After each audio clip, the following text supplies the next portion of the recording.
The underestimated tiny army. The stars above Earth glistened as the Galactic Council, composed of several advanced alien species, gathered in a vast, floating chamber. The room was filled with an air of superiority, as members of different races chatted among themselves, preparing for the upcoming meeting. They were united by one thought. Earth, with its small population and primitive technology, was no threat to the galaxy. At the head of the council, a towering being from the Zarnak race, an alien species known for their vast intellect, stood at the podium. His piercing blue eyes scanned the room, focusing on the projected images of Earth's tiny army. The laughter that echoed through the room made it clear. They had no respect for humanity's military capabilities. "Why waste resources on such a feeble species?" said a high-ranking officer from the Fornox race, his voice dripping with disdain. "Their forces are laughable at best. An army of a few 100,000. No match for our fleets." Others joined in, mocking Earth's so-called defenses. A human army, they believed, could not possibly stand up to the might of the galaxy's most powerful civilizations. Their weapons were outdated, their ships small, and their forces minuscule compared to the vast armies of the other galactic species.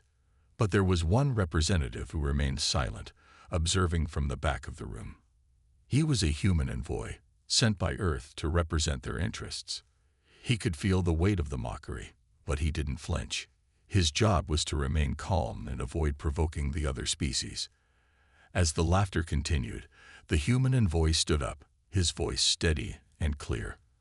"I would caution you all to underestimate Earth's forces. We have something you cannot see, something you don't understand." The room went quiet for a moment, the alien leaders turning their attention to the human. Some raised an eyebrow. Others sneered, but they let him speak. The human envoy continued, his words measured yet full of conviction. "Our soldiers may not be as numerous as yours, and our ships may be smaller, but we have something far more powerful. We have ingenuity, adaptability, and above all, resolve." The alien leaders chuckled under their breath, but the human envoy stood firm. He knew the truth. Humanity was not weak. It was underestimated, yes, but that was about to change. The galaxy would soon learn just how wrong they were. The council meeting proceeded with the usual plans for conquest. The invasion of Earth was scheduled to begin within the next month. The aliens would invade the planet, overwhelm the human forces, and claim Earth's resources. It seemed like a simple task, a quick victory. But the human envoy wasn't worried. He knew something they didn't. Earth's tiny army had something the Galactic Council could never understand: a will to fight. And once the invasion began, the aliens would quickly find out that underestimating humanity was their first and biggest mistake. As the council members continued their discussion, the human envoy left the room, his mind focused on the task ahead. Back on Earth, preparations were already underway. The general in charge of Earth's defense, a seasoned military leader, was preparing his soldiers for the battle of their lives. He knew that the odds were stacked against them, but he had complete faith in his troops. The aliens thought Earth's army was small. They thought it was weak. But what the aliens didn't know was that Earth's army was not defined by its size. It was defined by the heart of its soldiers. Back on Earth, in underground bunkers and military bases, soldiers from every nation were training, strategizing, and preparing for the fight. They weren't concerned with the size of their army or the strength of their enemies. They were focused on one thing: survival. The day the aliens would land was drawing closer, and with it, Earth's resolve grew stronger. The tiny army, once mocked, would soon become the galaxy's greatest threat.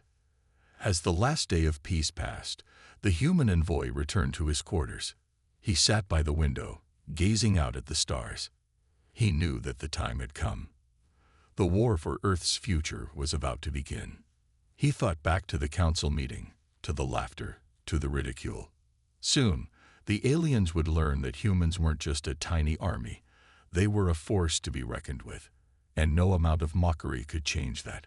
As the human envoy stared into the void of space, he felt a surge of pride.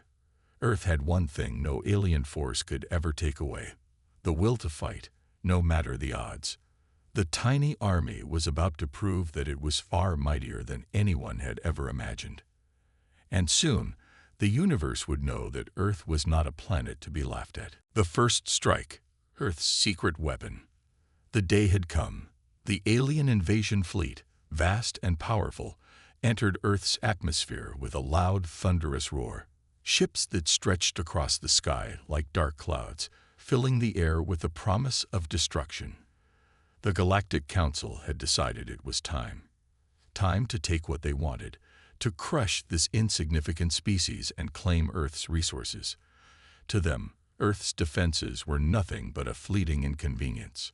The aliens landed in several key locations around the world, swiftly taking control of the planet's largest cities.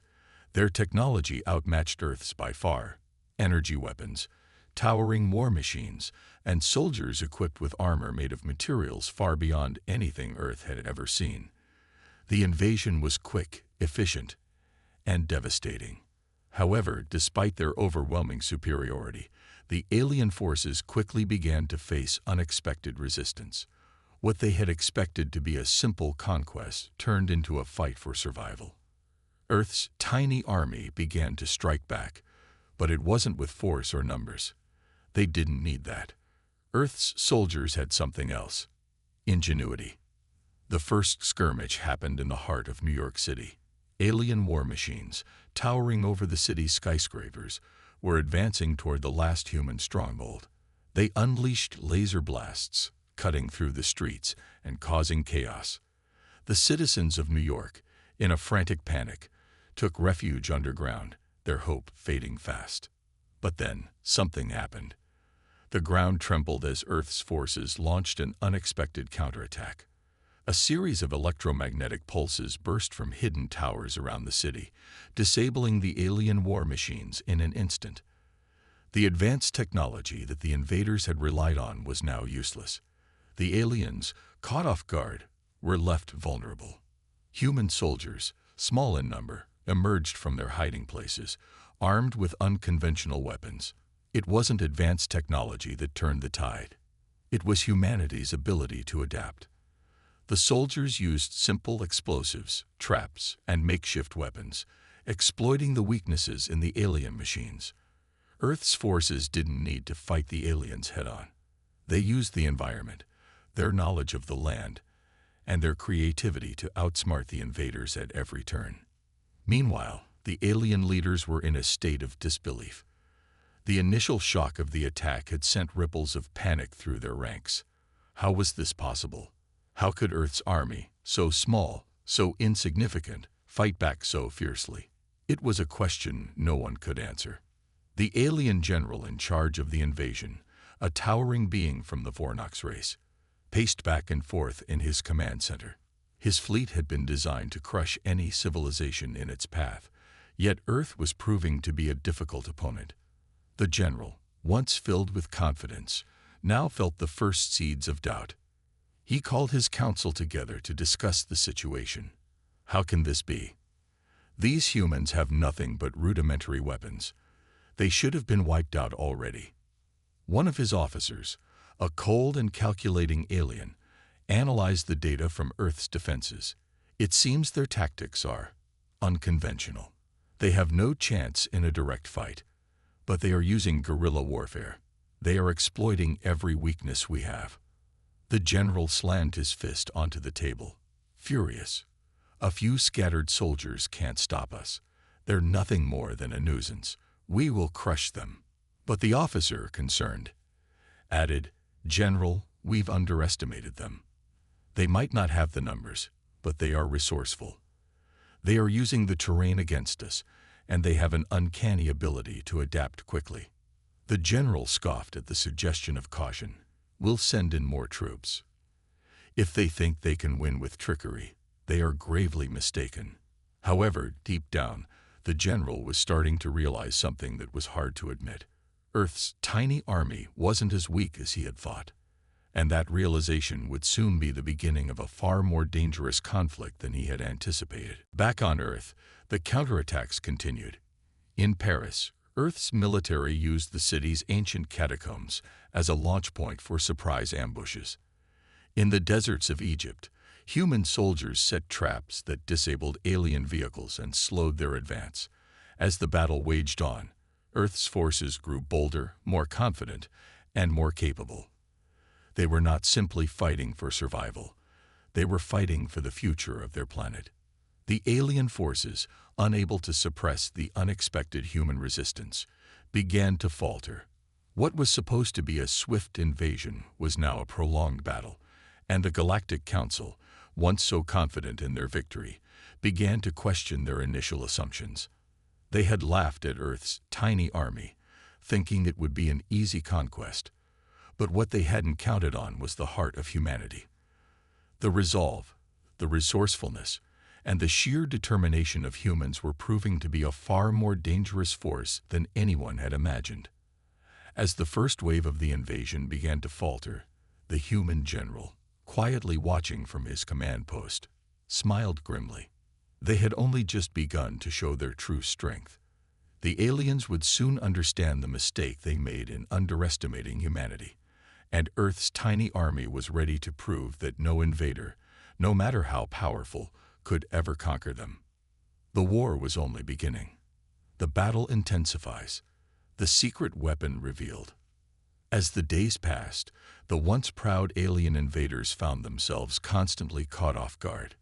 Earth's forces had become far more organized, far more effective than anyone had expected. The alien commanders were losing their confidence, and their soldiers were beginning to question their leaders' ability to win. In cities all over Earth, humans were utilizing every resource at their disposal, launching sneak attacks, ambushing alien patrols, and sabotaging supply lines. But the aliens, despite their advanced technology, were starting to realize that they couldn't win with sheer firepower alone. They needed to adapt or face annihilation. The alien general, Jerax, grew more furious with each passing moment. His fleet had not only been delayed, but their morale was plummeting. The troops that once stormed Earth's surface with impunity were now retreating in disarray, unable to deal with the guerrilla tactics employed by the humans. The aliens had learned to fear Earth's tiny army. These soldiers had no advanced weapons, no superior technology, but they had something far more powerful: resilience. The humans didn't fight in conventional ways. They didn't need to. They were clever, using the very land they were defending to trap, confuse, and destroy their enemies. The Galactic Council had sent in reinforcements, but it only made things worse. The more the aliens fought, the more they were forced to adapt to Earth's unpredictable combat style. Their fleet began to lose control of strategic positions, and their commanders realized that victory was slipping away. The humans were not just fighting. They were learning, evolving faster than the aliens could comprehend. Meanwhile, Earth's military leaders had gathered in a secret underground bunker, deep within the mountains of Colorado. The human generals and strategists were formulating a plan that would change the tide of the war forever.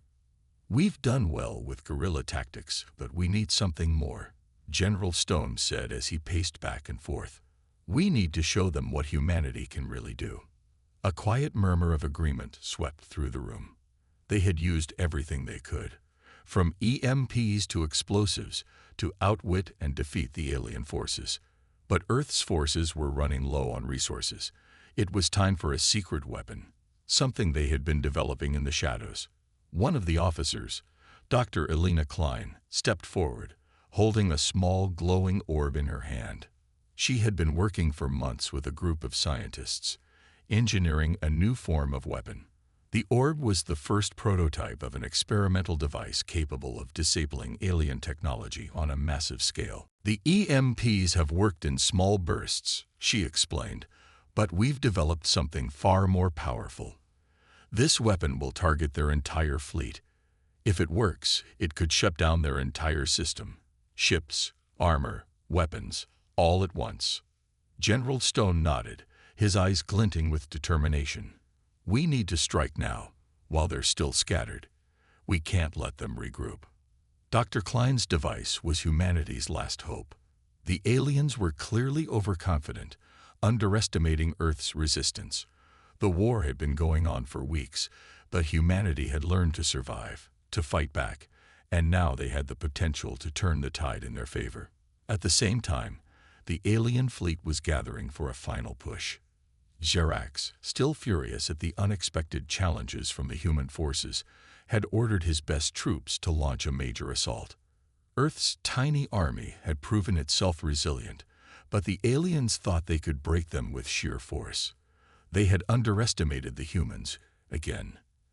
As the alien ships prepared to attack, Earth's hidden weapon was deployed. A team of elite soldiers, backed by scientists and engineers, launched a covert strike, sending the weapon into the heart of the alien fleet. The device detonated, sending a pulse of energy throughout the skies. Suddenly, the alien ships began to falter. Lights flickered, engines failed, and weapons went silent.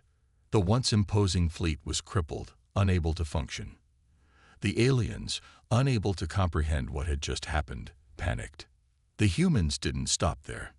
They surged forward, using the momentary weakness to launch their own devastating attacks.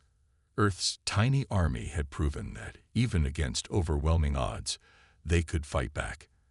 And now, with their secret weapon deployed, they had shifted the balance of power in the war. Jerax watched in horror as his fleet, once so invincible, was reduced to chaos. His troops scrambled to regain control, but it was too late.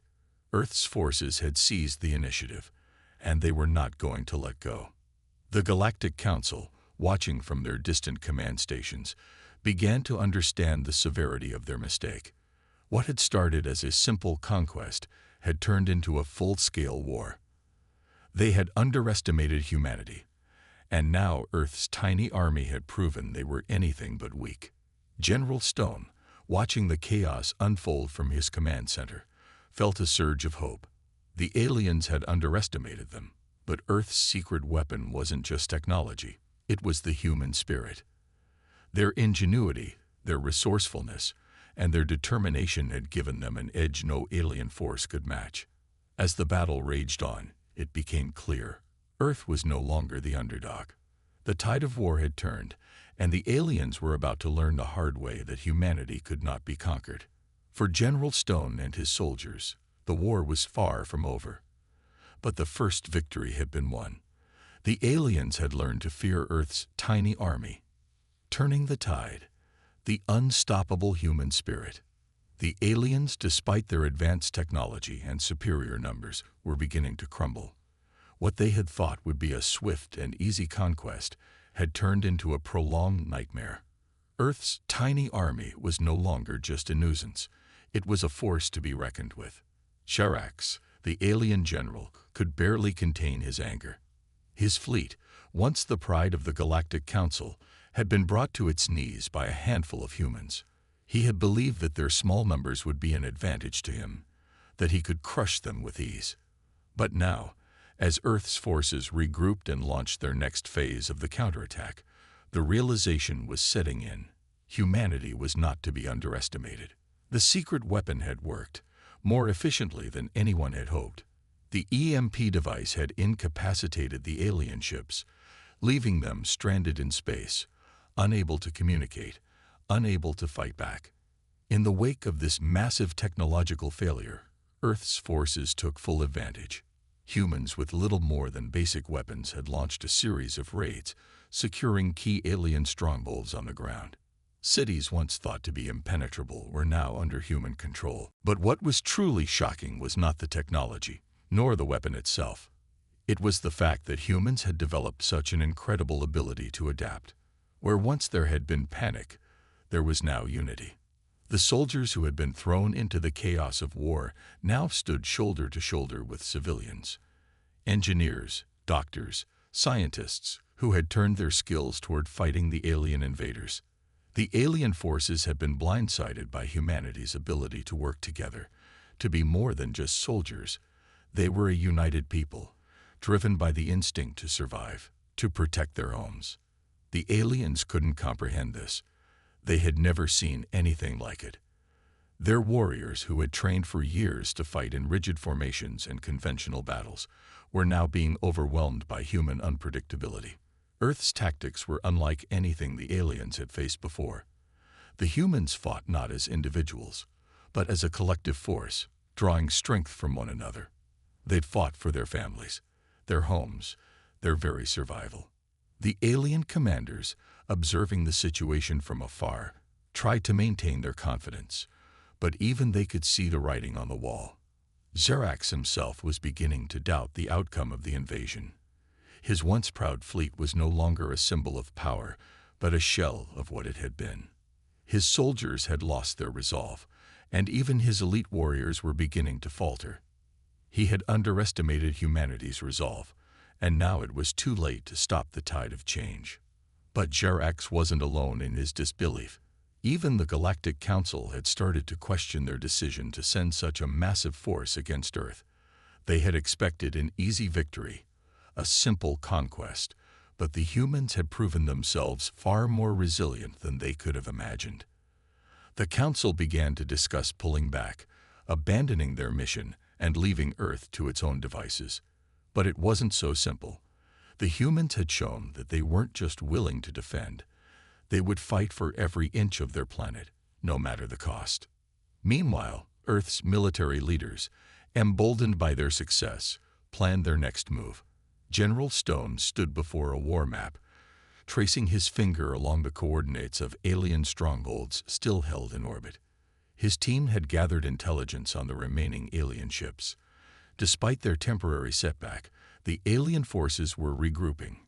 Earth's forces had to strike quickly, or they would lose the momentum they had gained. "We've done well so far," Stone said, his voice firm. "But now we finish this. We'll take the fight to their home systems. We'll show them that Earth isn't just a planet to conquer. It's a place that will fight until the last breath." Dr. Klein, who had been working on the EMP device, nodded in agreement. "We can disrupt their ships again, but we need to act fast. We need to cripple their supply lines, destroy their command centers. We have to bring the war to them." The plan was set. Earth's forces had learned to use the alien technology against them. They had already reverse-engineered some of the alien weapons, making them their own. They had scavenged alien ships, repaired them, and turned them into their own fleet. Now, humanity would take the fight to the very heart of the alien forces. General Stone's confidence was unwavering. He had seen the power of unity, the strength of the human spirit, and he knew that humanity could take on anything. They would not back down. They would fight until they had pushed the invaders off their world for good. As the battle raged on, it became clear that the aliens were losing their grip on Earth. One by one, their strongholds were falling. The tiny army, against all odds, was proving to be far more powerful than anyone had ever imagined. Earth's forces were no longer just defending. They were on the offensive. They were taking back their planet, and they weren't going to stop until every last alien invader had been driven away. Xerax, his mind filled with doubt, could only watch as his forces fell apart. His fleet was scattered, and his soldiers were retreating. The humans had done the unthinkable. They had turned the tables. They had taken their tiny army and made it into an unstoppable force. The war was not over yet, but the aliens had already lost the first battle. The humans had shown the galaxy what they were capable of, and no one would ever forget it. The story of Earth's tiny army had become a legend, a story of resilience, unity, and the unbreakable spirit of humanity. Humanity's final push, the battle for Earth's future. The battle had entered its final stages. The once mighty alien invaders, who had believed themselves to be invincible, were now struggling to hold on. Earth's tiny army had proven to be far more powerful than anyone had ever expected. The tide of war was turning, and the aliens could no longer deny the power of the human spirit. General Stone stood at the helm of a newly formed human fleet, his mind focused on the task ahead. The alien forces had suffered heavy losses, and now the time had come to deliver the final blow. The last remnants of the invaders' army were entrenched in their final strongholds, located in the farthest reaches of Earth's atmosphere. Their ships, once imposing and powerful, were now barely functional. But despite this, the enemy remained defiant. The Galactic Council had sent reinforcements in an attempt to turn the tide, but it was clear that humanity had already won the war. Victory was within their grasp. "Prepare to launch the final strike," Stone ordered, his voice calm but filled with the weight of leadership. "We take no prisoners this time. Earth will be free." His fleet, made up of ships that had once belonged to the invaders, was now a symbol of human ingenuity. Earth's forces had scavenged alien technology, re-engineered it, and turned it into their own weapons. What had once been the tools of destruction now served as the instruments of humanity's survival. The transformation had been nothing short of miraculous. The alien fleet that once filled the skies with an overwhelming presence was now in disarray. Communications were cut off. Their command centers, once operational, were now abandoned. The enemy had failed to regroup. Earth's forces had capitalized on their vulnerability, and it was only a matter of time before the final push began. At the forefront of the human fleet were the survivors, men and women who had fought, bled, and sacrificed everything for the chance to save their home. Some were soldiers, others were civilians who had become warriors when their world was invaded. Together, they stood as a symbol of humanity's resolve. The strength of their unity could not be broken. They had faced the unimaginable and overcome every obstacle the aliens had thrown at them.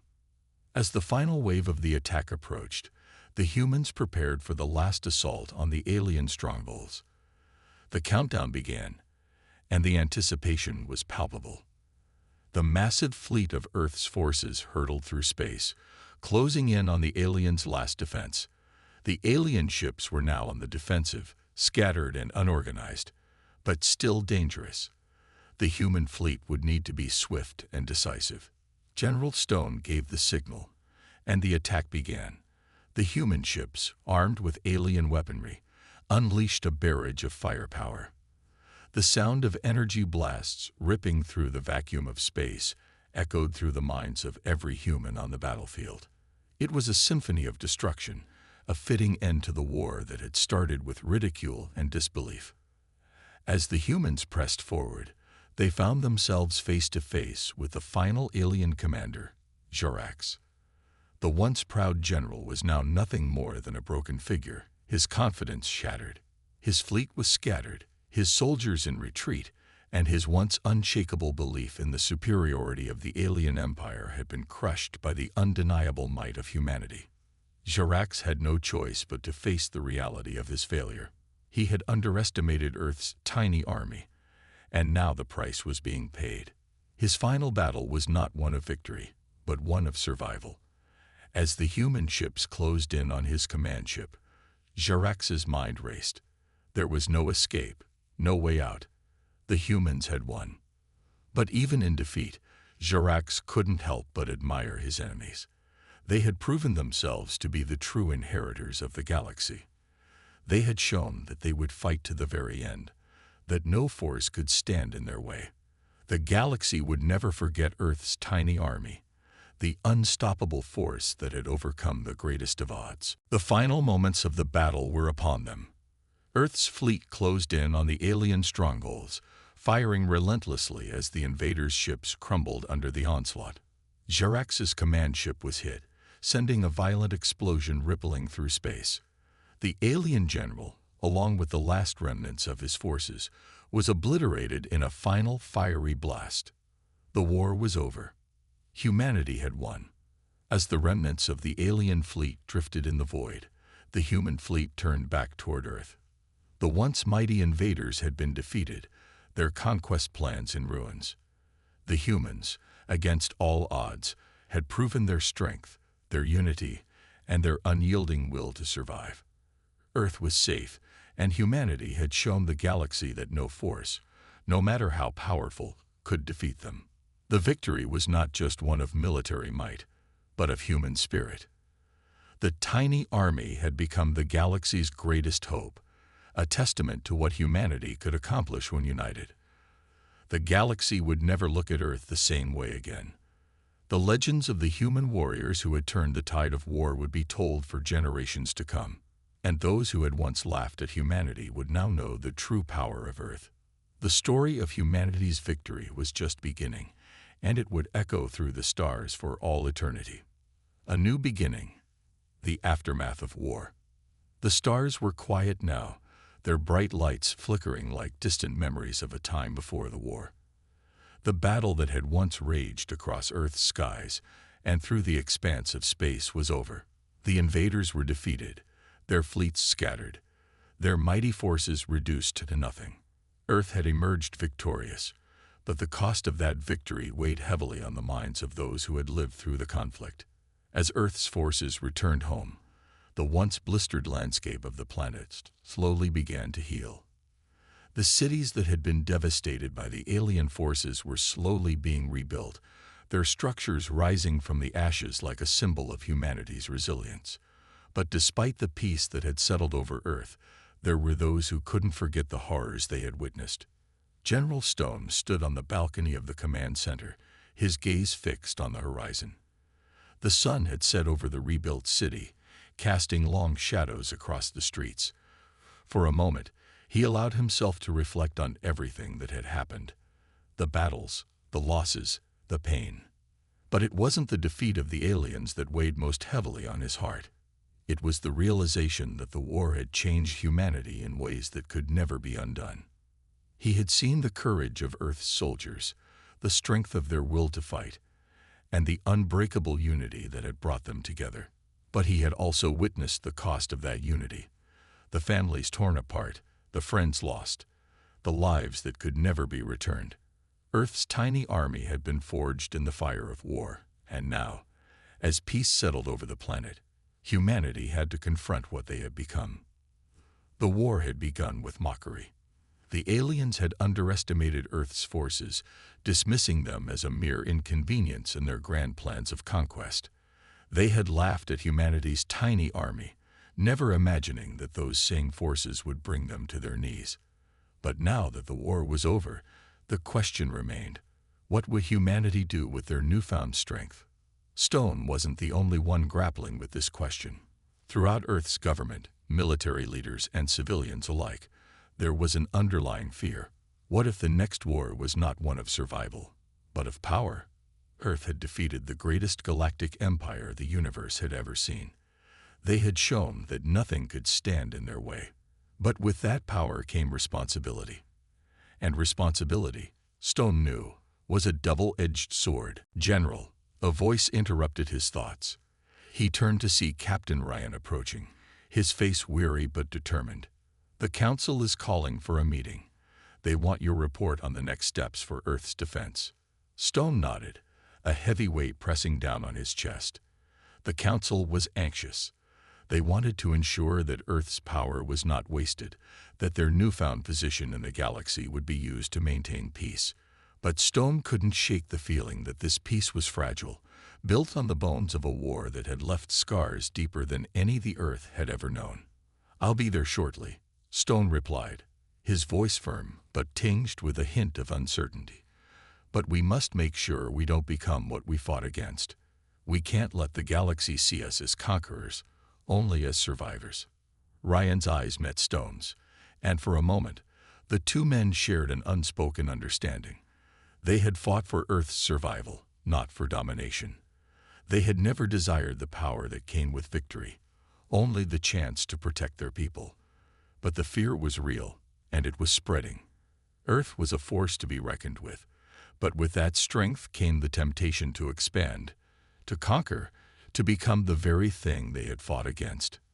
As the meeting with the Council loomed, Stone couldn't shake the nagging feeling that humanity's story was far from over.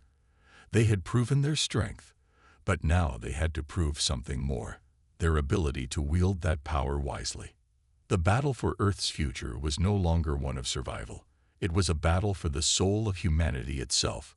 Would they rise above the temptation of power, or would they fall prey to the same hubris that had once driven the invaders to seek Earth's destruction? The answers would come soon enough. But for now, Earth could breathe easy. The tiny army had done what no one else could: defeated an empire, saved their home, and shown the galaxy the true power of humanity. And as General Stone looked out at the night sky, the same sky that had once been filled with the sound of battle, he made a silent vow. Earth would remain a beacon of hope, a reminder to the galaxy that no matter how small, no matter how underestimated, humanity could always rise to the occasion. The war may have been over, but the story of Earth was just beginning. A new dawn, Earth's role in the galaxy. The quiet peace that had settled over Earth in the aftermath of the war was a fragile thing. As the days turned to weeks and the weeks into months, the world began to rebuild itself, not just physically, but emotionally and politically. The wounds of war were still fresh, but humanity had shown that when pushed to the brink, it could endure and overcome anything.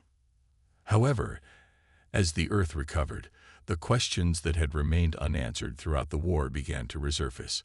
What would humanity's place in the galaxy be now? The once overlooked species that had stunned the universe was now in a position of unprecedented power. What would they do with it? And what would the galaxy think of Earth's newfound strength? In the years following the war, General Stone found himself at the heart of a growing debate.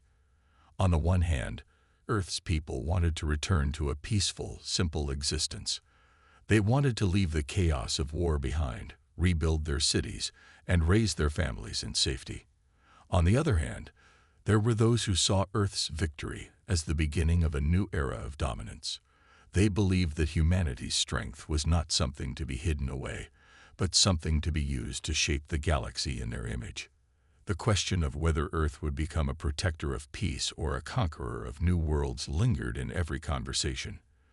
The galaxy had seen what Earth was capable of, and they were not going to forget so easily. The former invaders had retreated, licking their wounds and reconsidering their next move. But others were watching, waiting for a sign, any sign, that Earth would use its power to expand its influence, to conquer, to become the new force in the galaxy. As the council convened to discuss Earth's future, Stone stood before them, his mind a whirlwind of thoughts. It was his responsibility to ensure that Earth's future was one of peace, not war. He had seen the devastation that unchecked power could bring, and he was determined not to let humanity fall into the same trap that had ensnared the alien invaders. Earth had proven its strength, but it had also proven its capacity for compassion, unity, and survival. That was the path Stone hoped humanity would choose. "We are not conquerors," Stone began, his voice calm but resolute. "We have fought for our survival, for the survival of our home, and for the future of our people. But now, it is time for us to decide what kind of future we want. We do not need to seek dominance to prove our strength. Our strength lies in our ability to unite, to protect, and to rebuild." The council members nodded in agreement, though some looked more uncertain than others. The galaxy was a vast and unpredictable place, and humanity's place within it was still being defined. The fear of being labeled as the next great empire lingered in the minds of many, but there were also those who saw Earth's potential to be a beacon of hope in a universe rife with conflict and war. As the discussions continued, Stone couldn't help but wonder what the future held for his people. Would they remain the underdogs, the tiny army that had shown the galaxy what true strength looked like? Or would they fall into the same patterns of power-hungry rulers who sought to expand their influence at any cost? One thing was certain: Earth's victory had sent a shockwave through the galaxy, a reminder that humanity would not be underestimated again. The galaxy would always remember the day they laughed at Earth's tiny army, and the day that same army stood tall against an empire that had thought itself invincible. And yet, for all the power Earth had gained, Stone knew that peace would not come easily. It would require patience, diplomacy, and the understanding that true strength was not in domination, but in unity. Earth had the power to shape the future, but it also had the responsibility to ensure that power was used wisely. As the council session came to a close, Stone looked out over the gathering. He saw the faces of men and women who had fought beside him, who had shared the burden of the war and the responsibility of leading Earth into this new chapter. They were not just soldiers anymore. They were the guardians of a new era. And they had the chance to prove that humanity could be a force for good in the galaxy, not just a force of war. The future was uncertain, but for the first time in a long time, Stone felt hope. Earth had overcome the impossible, and now it had the chance to show the galaxy that it was more than just a planet of warriors. It was a planet of visionaries, of dreamers, and of people who would never stop fighting for their place in the universe. As he walked out of the council chambers, the stars outside seemed a little less distant. The galaxy was waiting. But now, Earth was ready to meet it on their own terms.